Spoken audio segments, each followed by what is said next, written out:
I am the Tofu Golem. Please enjoy the video. You start inside Mobile Legends by opening Settings and going straight to Controls.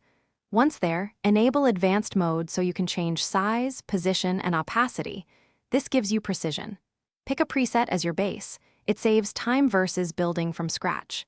Next, choose which layout to edit: right hand, left hand, or universal. Make a small change now so you can feel its effect immediately, and then prepare to fine-tune the joystick and skill buttons in the next step. Now you focus on the complex middlework, joystick and skill mapping.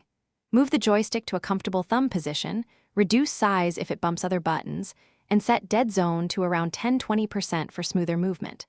Then reposition the skill buttons so your thumb naturally rests on the primary skills.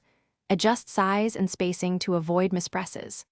Once done, toggle Quick Cast versus Manual or Smart Cast for each skill depending on your hero and playstyle. And make sure to test changes in practice. Finish by saving your custom layout and naming it so you can switch per hero quickly. Once saved, you must test in practice and then in a normal match to confirm comfort and reaction speed. If something feels off, make one change at a time and retest. That helps pinpoint the issue. Troubleshooting tip: if buttons misregister, reset the layout first, then reduce button opacity or recalibrate your screen touch settings. This usually fixes unresponsive or misplaced inputs. Thanks for watching. Consider subscribing if we helped you today.